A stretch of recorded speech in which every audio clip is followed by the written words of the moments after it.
Gun Sports Radio is sponsored by Love Radio Network. It's time to get educated on your Second Amendment right. It's time to get locked and loaded with Gun Sports Radio. Your hosts, Dave Stahl and Lance Pelkey, will teach you everything there is to know about firearms, self-defense, and the laws that affect your American right to own and bear arms. Now, here's your host, Dave Stahl and Lance Pelkey. All right, folks. Hey, welcome to Gun Sports Radio. Hope you had a wonderful July 4th. And hopefully you went through about 7,000 rounds of ammo, because that's the way to celebrate the 4th of July. Hey, don't forget to visit our website at www.gunsportsradio.com. You can find us on Facebook. Just go to Gun Sports Radio.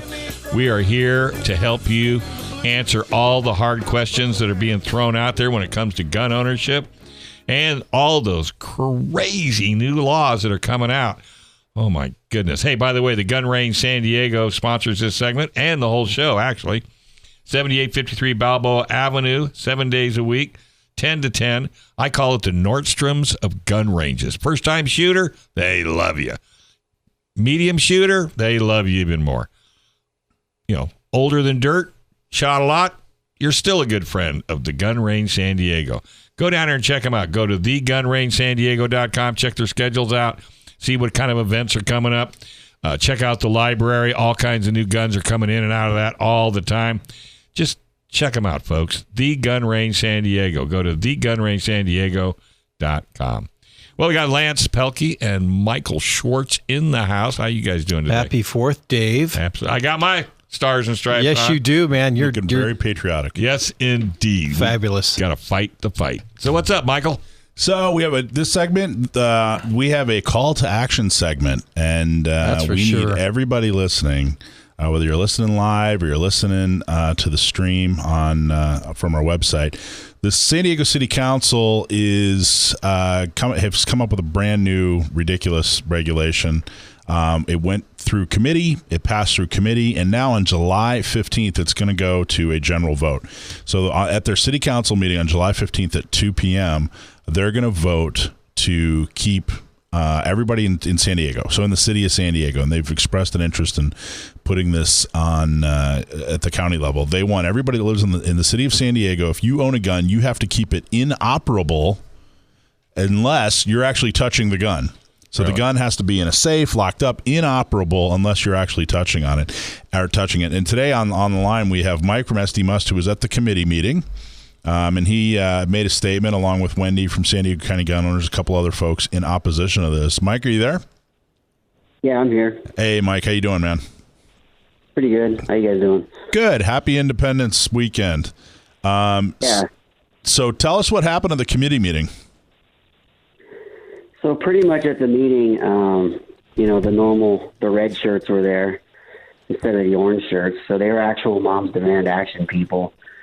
And they basically, you could see they were passing out their talking points over to Mara Elliott, who just repeated a lot of research and studies done by anti-gun organizations. And Mara Elliott is the city attorney. She's the attorney for the city council, and she's the one that's actually trying to push this thing through. And she's a speaker. These anti-gun groups in town. She's a speaker. She's completely and totally on board with them. She's been pushing the red flag laws, the gun violence restraining orders. So she's absolutely in the pocket of the anti-gun folks. So they were. She's the driving force behind this. It's funny because whenever someone like her says, "Oh, we want to come up with, common sense solutions to make things safer," they never actually ask any pro-gun people or gun safety people or trainers or anyone else that actually knows about actual safety. They just have pre-written talking points ready to go from Moms Demand Action or one of the other groups, Bloomberg groups. So she got to give her whole little presentation. And then there was. So what was the big? What would you say is what was a major point? What did they give? What was a reason that they give that they gave in order to pass this regulation that you have to have your gun locked up or inoperable unless you're actually touching it inside your own home. What was their big reason for it? So their reasoning was that the law that we already have in the state of California, as far as, locking your gun up so children can't get it, isn't going far enough. So they want to go even further than the state law. And instead of, punishing people that negligently leave their firearms out and kids hurt themselves, they want even people that don't have kids, or a prohibited person in their home to have to lock them up as well. And their whole concept was that it would somehow make things safer. And some of the people that spoke in favor of it, they had their sob stories about how someone in their family tried to commit suicide, and they were thankful that they couldn't get a gun. It's like that's a completely different issue. So they painted it as a suicide prevention issue? Yeah. That if people that came forward and said it was about suicide prevention, because if they just had, if it was locked away and they just had a couple more seconds to think about it, it might change their mind. And what was the point that you made when you in your statement? Because you did an excellent job. You always do an excellent job. And what was your driving point? Well, my point is if anything, it makes people more unsafe. Like, if you're a gun owner, you never actually, they say you can only either lock your gun up. Basically, they would want to outlaw the mere presence of a firearm in a home that isn't either locked up and unloaded or on your person. The thing is like, well, you can get to a gun in a couple seconds in a safe, but it's that they've never actually tried that, I'm sure, especially in the heat of the moment in the middle of the night.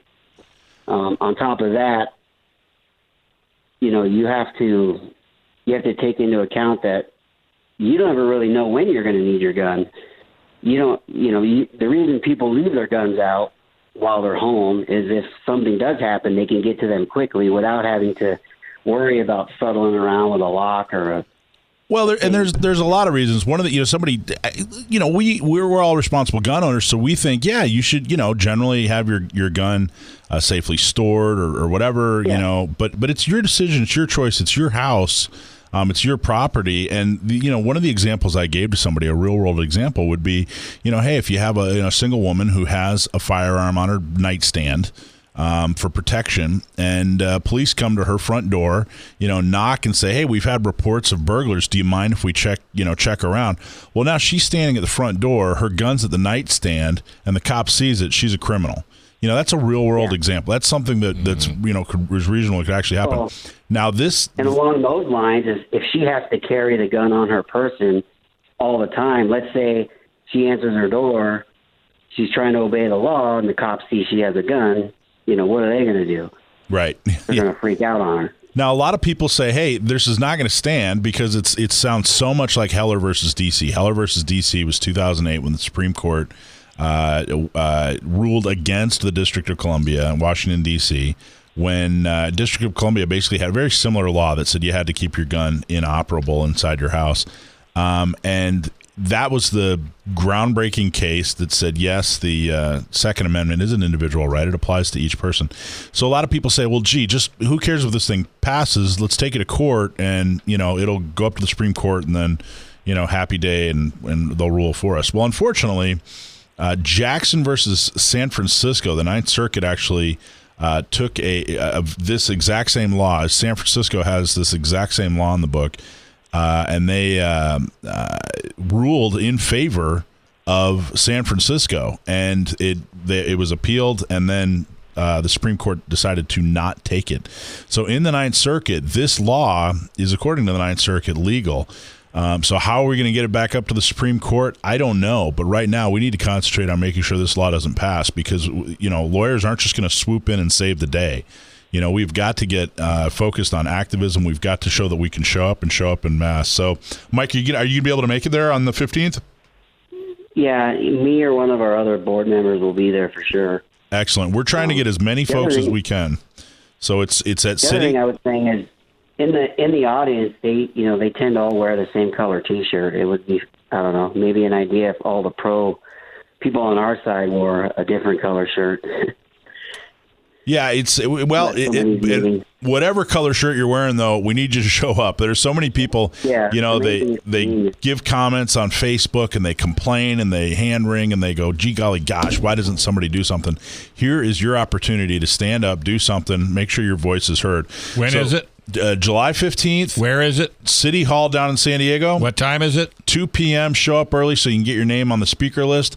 For more information, go to SanDiegoCountyGunOwners.com. Mike, thank you. Thank you, SD Must, for everything you do. Wonderful job. Thank you. Thanks, buddy. Yeah, thank you. All right. All right, we're going to take a quick break. When we come back, a whole lot more right here on Gun Sports Radio, FM 96.1 AM 1170. The Answer.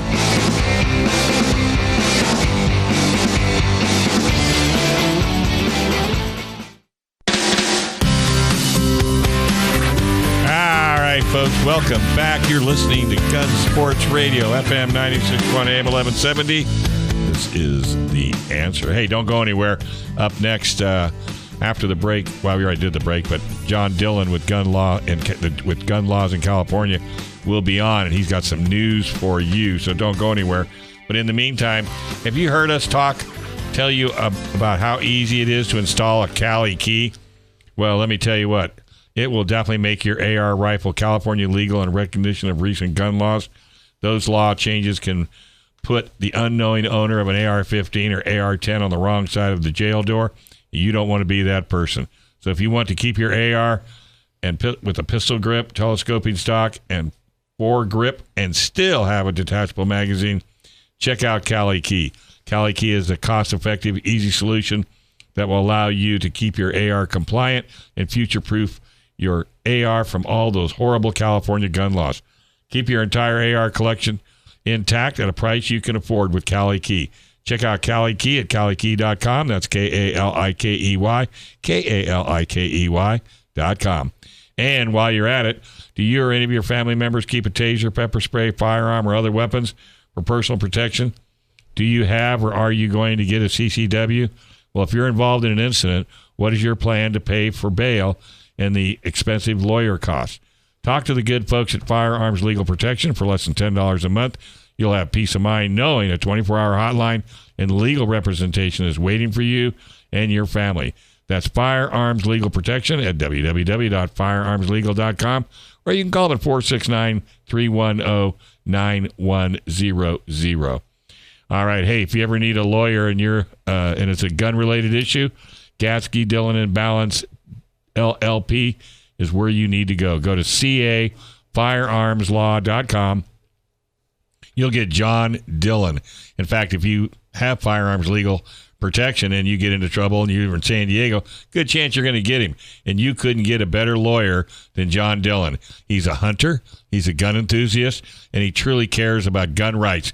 If you don't believe it, stick around because he's going to be all fired up because he doesn't give good news. He only gives bad news.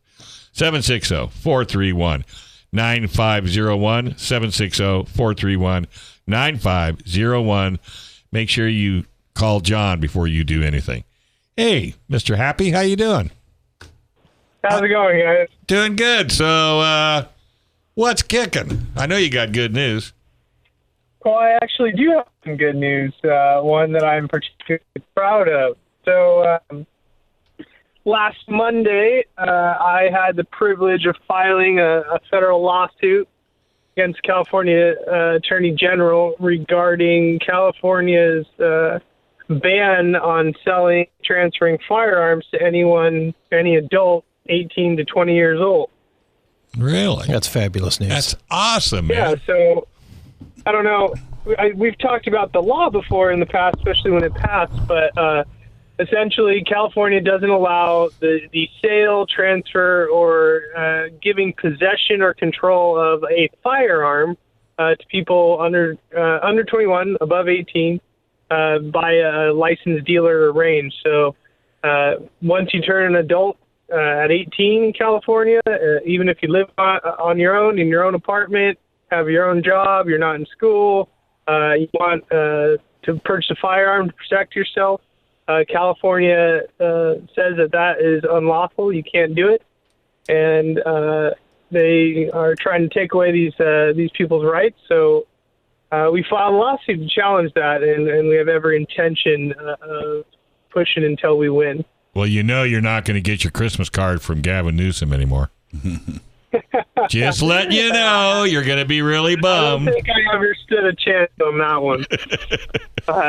So I don't think a lot of people understand the angle from the gun range angle. How they So this is an interesting part of the lawsuit, and it affects the individual significantly, but it's also had a huge effect on retailers and especially ranges or gun ranges, because the law prevents these licensed dealers from giving control or possession of firearms to anyone under 21. Anyone that comes into their range, they can't be under 21, and that means the ranges can't rent firearms to these people, even though they're adults. The people can't participate in the range classes to learn firearm safety and take the courses to gain knowledge to protect themselves. This law prevents all that because the range is prohibited from even giving possession or control of a firearm to any individual 18 to 20 years old.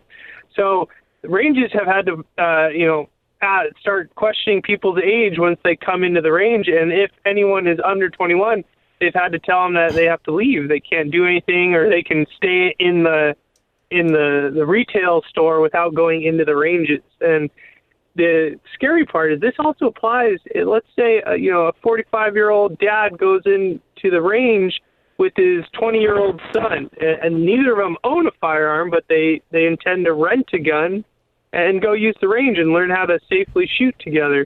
This law prohibits that from happening, because even if the range rents the gun to the dad, the range knows that the son's going to go into the range with him and obtain control and possess that firearm in the range. And that's illegal. They can't do that. They can't allow that to happen. So even if someone comes with someone well over 21, it does not matter. The law it's too broad sweeping, and it's a pointless one, in fact. So it infringes on not only individual plaintiffs, but also, these retailers and ranges where, rentals of guns is a big part of their business. So what, just playing devil's advocate, what's the standing? Like what's the case that you're making? What's it based on? What exactly, what legal argument are you making, or what rights being violated exactly, or how are you presenting that? So it's a very simple one. This law violates the Second Amendment rights of the individuals and the entities, and also the organizations that are involved. So we have Firearms Policy Coalition, the Cal Guns Foundation, the Second Amendment Foundation, and the Firearms Policy Foundation are all plaintiffs in the case, organizational plaintiffs who are, they have standing through their members who are all, many of them are 18 to 20 years old and are also being affected by this law. So they're taking those individuals' place by asserting the claim. But it's a straight Second Amendment claim. The law prohibiting the sale and transfer of firearms to legal, law-abiding adults. So we're, there's no argument saying we're trying to get around background checks or, firearm safety certificates, anything like that. These individuals would still have to go through all of the same, California purchase requirements that all other gun owners have to go through, except that because of their age, they are prohibited from buying firearms. So if someone said, well, gee, a 19-year-old can't get into a bar, we're allowed to discriminate, based on age there. You don't have the right to keep and bear beer. Is that the difference? Well, exactly. That's the usually one of the first superficial arguments that someone brings up when you talk about this type of case is they say, oh, well, you can't buy beer or you smoke a cigarette until you're 21. You can't rent a car until you're 25. Well, that's fine.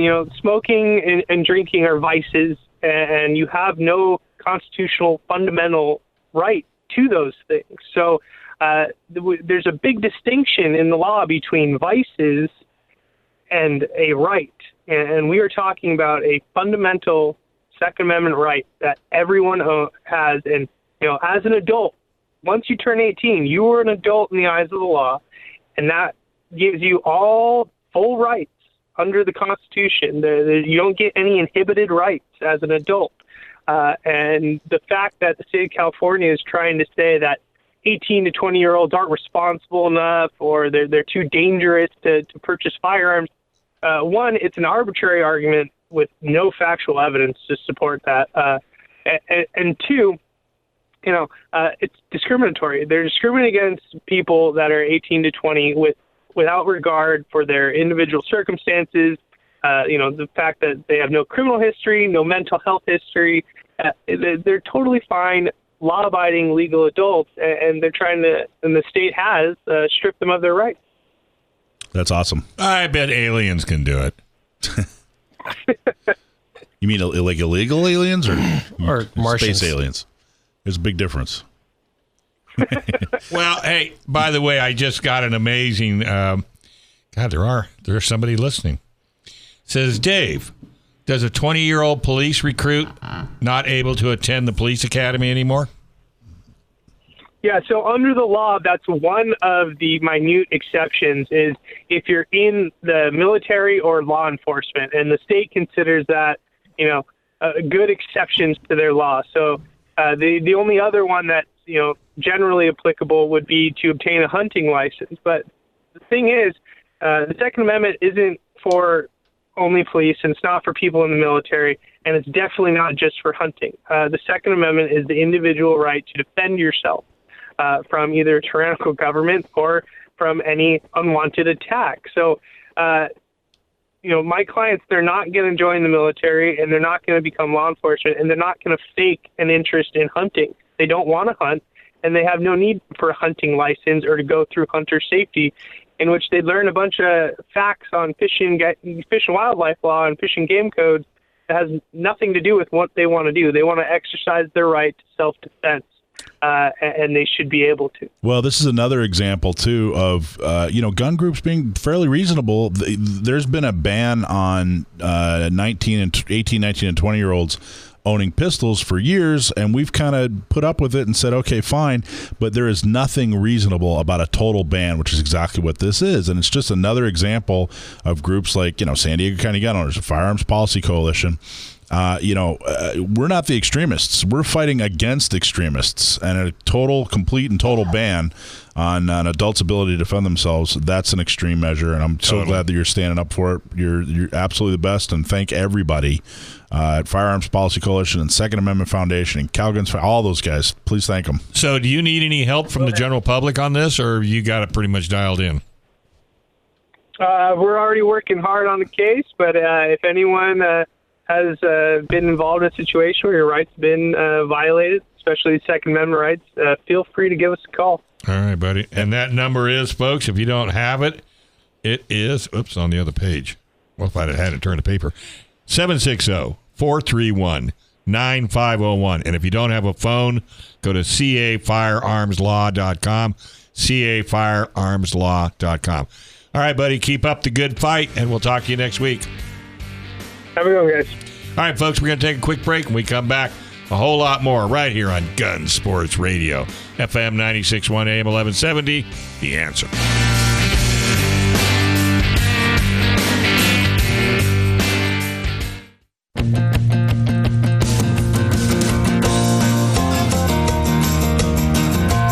All right, folks, welcome back. You're listening to Gun Sports Radio. FM 96.1 AM 1170, The Answer. Hey, folks, you heard us talk about how easy it is to install a Cali key and how it makes your AR rifle California legal in recognition of the recent gun law changes. Well, those law changes can put the unknowing owner of an AR-15 or a 10 on the wrong side of a jail door. And if you want your AR to keep its pistol grip, telescoping stock, foregrip, and still have a detachable magazine, check out Cali Key. Cali Key is a cost-effective, easy solution that will allow you to keep your AR compliant and future-proof your AR from all those horrible new California gun laws. Keep your entire AR collection intact at a price you can afford with Cali Key. Check out Cali Key at CaliKey.com. That's K-A-L-I-K-E-Y, K-A-L-I-K-E-Y.com. All right, this segment's brought to you by the Gun Range San Diego, located at 7853 Balboa Avenue, open 10 to 10, 7 days a week. The Gun the Nordstroms of gun ranges. Whether you're a first-time shooter or you've been shooting your whole life or even in the middle, the Gun Range San Diego love you folks to death. They'll bring you in. They've got training. They've got awesome safety marshals or safety officers. And then they have Mr. Wonderful, Casey. How you doing, bud? Doing pretty good. How you guys holding up? Loving it. Yeah, good to hear. Hope you guys had a happy 4th. We sure did down here at the gun range. You guys were busy. On the 4th. We were, weren't expecting a lot of people, but hey, everyone wanted to come in, so we were here till about 5:30. Kept the range open, and a lot of people did some good shooting in on the 4th. Yeah, and around it too. I mean, exercising their Second Amendment rights. That place was packed. It was. Yeah, it kept us real busy, and then it even came down, with the ammo sales and stuff, It was still good. It was kind of one of the bigger things. We haven't talked since the ammo backhouse has been going through. So far, it hasn't been as bad as we thought. Don't get me wrong. It still sucks that we have to go through this, but the entire process has been relatively pain-free. When it comes to doing the actual droses and the backgrounds for them, it's been instant. Like, as soon as I hit the submit button, I press another button, and it proves it right there. So, and if someone's purchasing a firearm, they could also, under the same dross, purchase ammo? Yep. Actually, they can. They can do it on the pickup or the delivery on that. Yeah. So it'll basically pull up another tab. It's like, do you want to submit an ammo background check too? And you can do ammo at the same time as the background check on it, which is awesome. Yeah, that's good to know. At least they kind of revamped the DRO system, so a lot more stuff is cleaned up on it, and a lot of the more, the buttons that we use to click on have actually been cleaned up on it. So it's not like trying to go through and find anything. It's all right there, easy to use. So far, average, background checks and everything for a whole transaction, somebody picking up ammo has been anywhere from 3 to 5 minutes. So not the work. And you're talking to new people that are new gun owners or talking prospective gun owners, and you're telling them about this whole thing with the ammo deal. What's their response? Do they know about it? A majority of them do. They still just don't understand how it goes through and why it's going on. We try to explain it to the best of themselves, and most of the time I just say, "Welcome to California," but it is what it is at that point. But most people have been very, very receptive about it. We have some people that just don't want to deal with it, and they keep trying to slide on the radar. We're like, no. Like, this is the law now. As much as we despise it, we have to abide by it for now until, we go with these appeals and whatnot on it. So, but so far it hasn't been too bad on it. As long as people's documentation is good on it. So I've been calling the DOJ multiple times, and they've been very, very helpful on it, luckily on our end. Because we've had multiple questions, like when it comes to submitting ammo background checks, you can't use a supplementary proof of residency. So say your driver's license is incorrect, but your DROS, like your correct address is correct on the DROS, that's good. So that's other stuff we found out because I've had that multiple times. We're like, yeah, I've never updated my address on my driver's license, but I use my driver's or my my vehicle registration to correct my DROS address.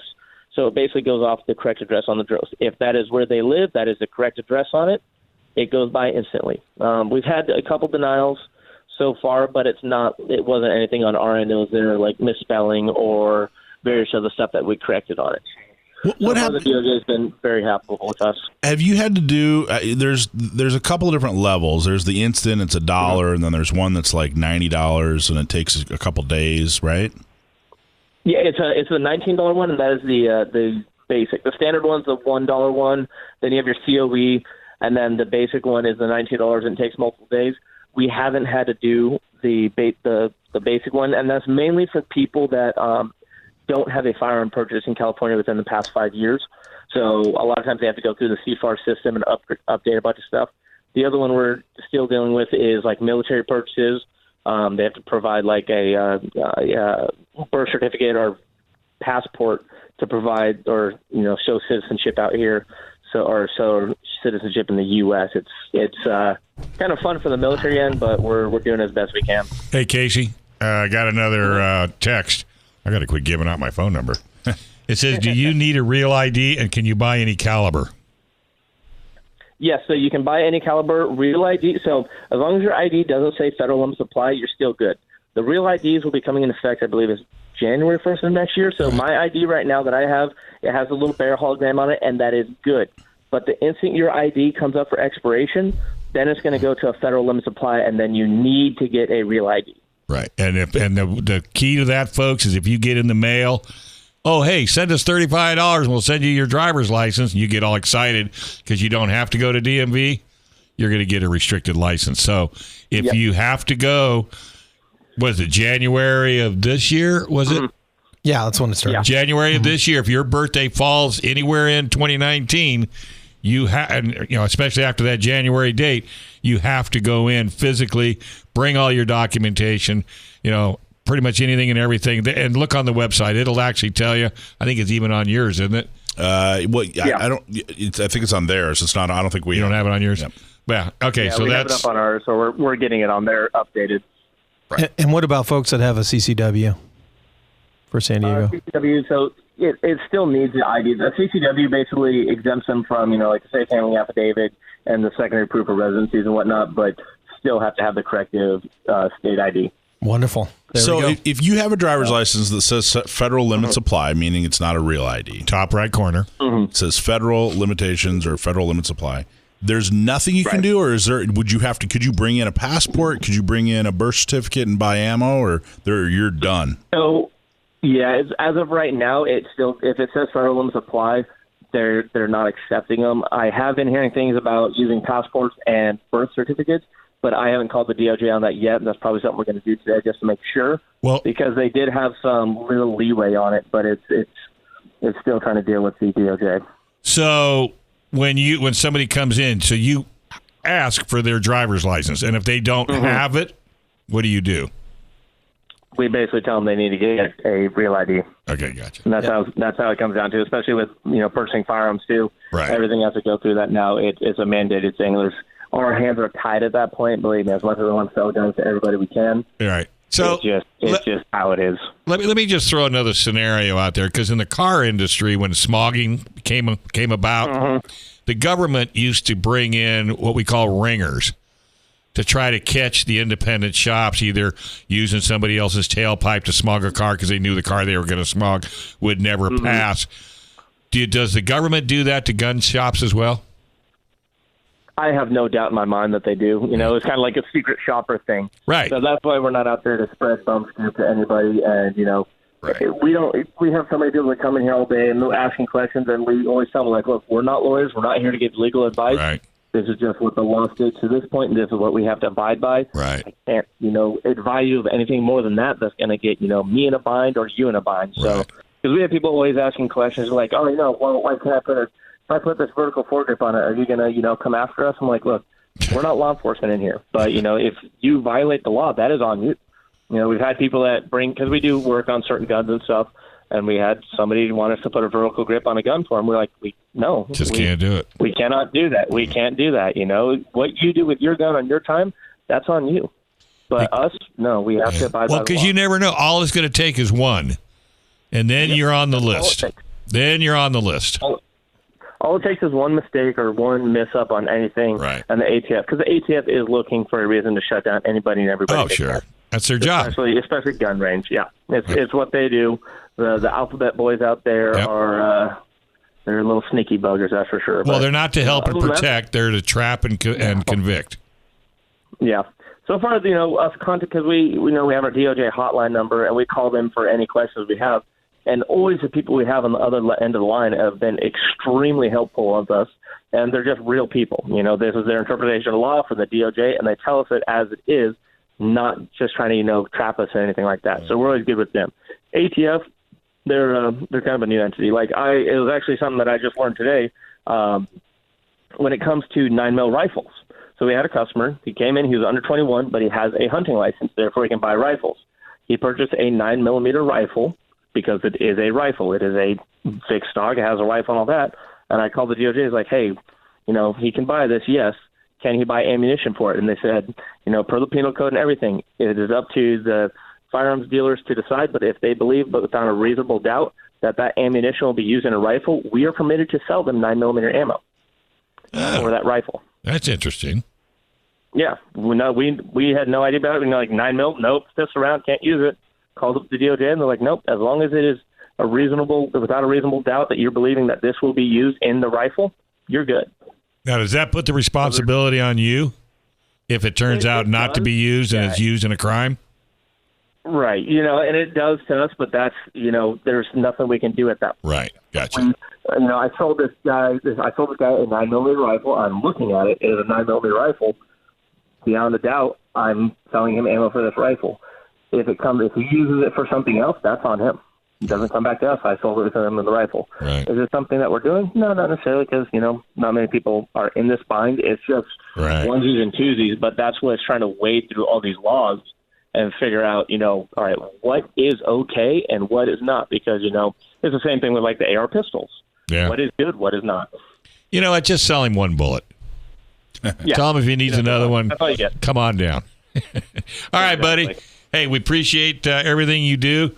Keep working, and folks, go down to the Gun Range San Diego today. Check out Casey. Tell you what, he'll make you a cup of coffee. That's the kind of guy he is. Right here on Gun Sports Radio, FM 96.1, AM 1170. The Answer.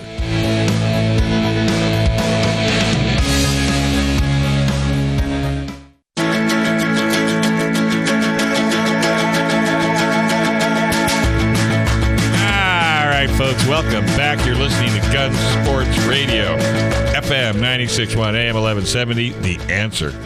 Hey, do you or any of your family keep a taser, pepper spray, a firearm, or other weapon for personal protection? Or do you or any of you folks going to get a CCW? Well, what would you do if you got involved in an incident? What is your plan to pay for bail and expensive lawyer fees? Well, if you're smart, you'll hook up with Firearms Legal Protection. Go to firearmslegalprotection.com, and for less than $10 a month, you'll have peace of mind knowing a 24-hour hotline and legal representation is waiting for you and your family. That's Firearms Legal Protection at www.firearmslegal.com or 844-357-9400. That's 844-357-9400. That's firearmslegal.com. All right. We got Sam the Gunman on the line. All right, Sam, you ready for your question? I hope so. I hope so too. It's kind of a broad one, but I thought it was interesting, so I kind of cut it down a little bit. So I'm going to kind of paraphrase the question, but I think you'll do well. This is Joanne from Poway.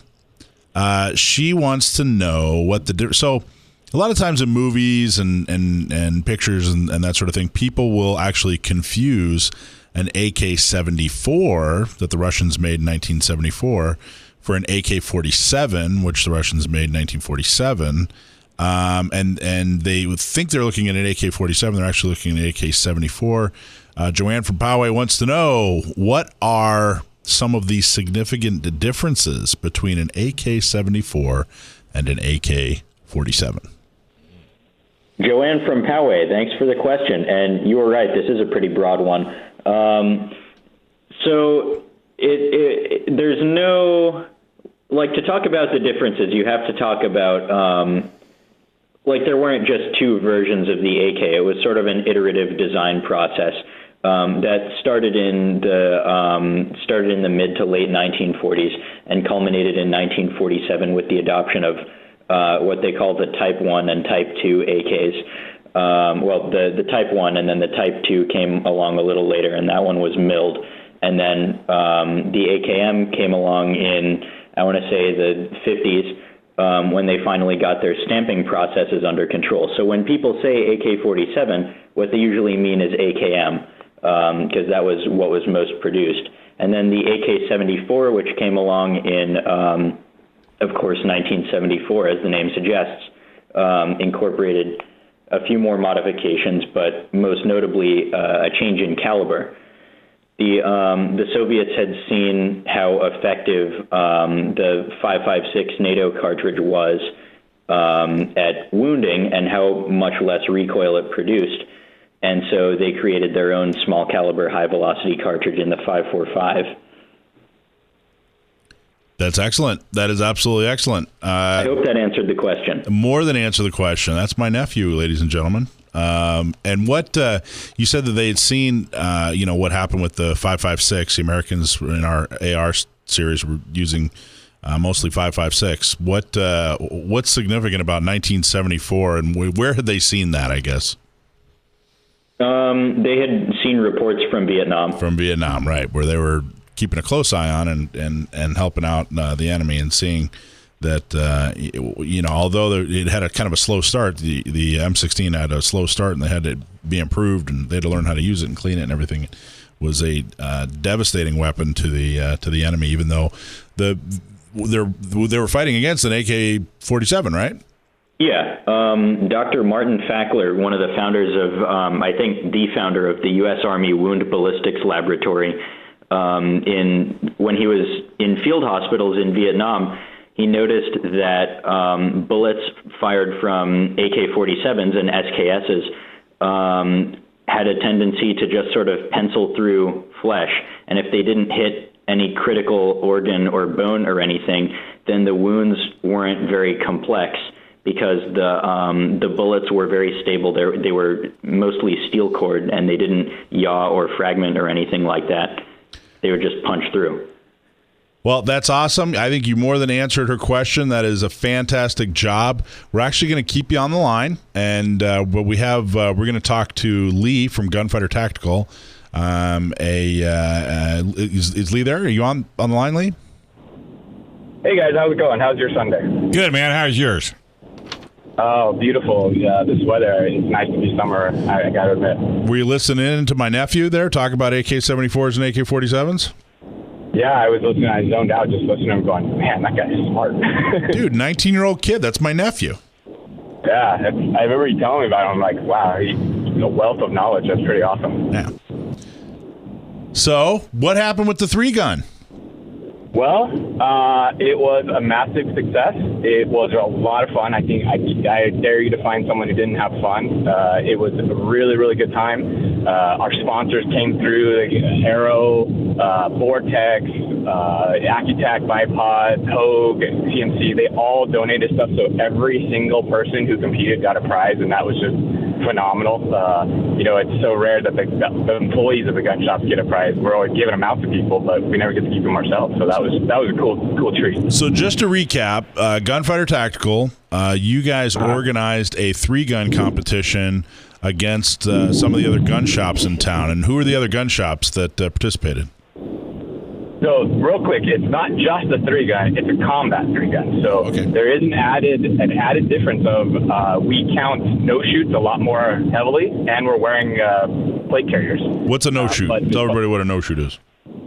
Basically, a no shoot would be your hostage situation, or somebody standing in the way of your target. They would say, know what your surroundings are and know what's beyond your target. Well, that's a real life situation. In a 3-gun. What's beyond your target's the berm, but in a real life situation, that's not always the case. So no shoots are counted a lot more heavily because we're in a combat mindset as opposed to just a blam blam blam shoot through a orange netting mindset. Blam blam blam, exactly. So five shops, right? 5 shops total. Yep, 5 shops. 5-man teams. Yep. So 25 shooters total. Okay, and who participated? So it was Gunfighter Tactical, BB Firearms, the Gun Range San Diego, the Glock Store, who I will also mention has been to all 3, so that's pretty impressive. Oh, nice. And the last one was Ammo Brothers, right over by us. Nice. That's awesome. Yeah. All right, so big announcement. Who won? For the 3rd year in a row, Gunfighter Tactical took the prize. Well, congratulations. That's awesome. Thank you. And I felt really embarrassed because I actually forgot the trophy at the shop on the wall. And then kind of convenient that I just had to take it down and write our name on it again and hang it back up. So arrogant. That's so arrogant. Hey, it's a lot of hard work and training. It's not like we just show up and don't know what we're doing. We've been training and thinking about this for months and, putting it together for months. And it turns out super cool every year. And it's something I can be proud of. And I hope everyone had a good time. That's cool. So you're going to get him next year? Yeah. Well, it's a lot of hard work, so I'm going to try and see if maybe I can put every shop that wants to be involved in charge of one little thing, so it just can spread the load a little bit. What's the matter? You don't want to carry the load? I have a newborn on the way, so maybe with 2 kids, and next year it might be a little spread thin, but we'll see. Well, that's awesome. Well, like you said, fun was had by all, and anybody in particular, that was outstanding, or anything happened that was particularly fun? I mean, people may hate to hear this, but I think the number one guy shot the rattlesnake. I mean, that was pretty cool. It's not every day that gets to happen. There was a rattlesnake out there? Yeah, one guy was actually shooting one of the courses and stepped right over it, and the guy trailing him shot the rattlesnake. Like, once they had passed the stage, he shot it. Oh, my. That was pretty awesome. Yeah. Pretty exciting. So it's not only is it combat, but it's nature, too. Yeah, welcome to Southern California. Yeah, no kidding. I live up in Ramona, and I'm terrified of rattlesnakes, so tell me how that worked out. Oh, yeah, that worked out real well. Uh-huh. Yeah. Well, it's a lot of work you put into that this year, and it was a fabulous job. Everyone had a great time, and to line up all those sponsors was huge. And speaking of sponsors, you've been such a great sponsor and supporter of San Diego County gun owners. Absolutely. For the dinner, you gave away a lot of prizes, and my wife Eileen won your lower, and you were nice enough to build it out. And I got to tell you that I took it and I tried it the other day. I took it to the range, and it just shot beautifully. Good. Every time I help someone build an upper or a lower or any rifle, whatever, I always build it. And I tell them the honest truth. I said, this is how I would want the rifle. This is the things that I like. And if you don't want those things, that's fine. But I want you to have the best bang for the buck and actual great shooter. So I always try and put my personal input in there. And, if you have the rifle that I would want, I'm jealous of your rifle. Yeah, well, it was exactly what you said it would be. Just a great shooter. Is this it? This is we've got the spec sheet right here. Yeah. Okay, so it's an arrow upper. Yep. Right. Strike Industries charging handle. Was that the one where you can pull it on the side there? The extended. Yep. Yeah. Yeah. The extension latch. It's just a solid, good shooter. It's the VG6 compensators are fantastic. Which is another local guy. His company started up in Anaheim and then got bought by Arrow, and so he moved up to Washington and gets to shoot all day and get paid. So he's got a pretty cool job now. Yeah, it's great equipment. Tough gig, and the optic was terrific. So anyway, the optic's the new SIG Romeo 5. Wow, high class. Yeah. Well, mine's a lot light. Mine's a lot easier. I got a 1022 Ruger, and I told him, I said, put the best red dot on it you would put on it if it was your gun. OMG. Hey, did you try it? Yeah. My wife took the gun away from me. She's out in the backyard. She goes, this thing is great. She's targeting. Awesome. I'm not giving her any bullets yet, but eventually, once I get her trained. All right. Hey, quick shout out to San Diego County Gun Owners member Kim Mead and her brand new little kitty Bordeaux. How cute. Right She's here listening right now. On FM 96.1 AM 1170. Don't forget to listen to us on Facebook. Don't forget to go to Facebook. Don't forget to tune in. And we're here for you on FM 96.1 AM 1170, The Answer.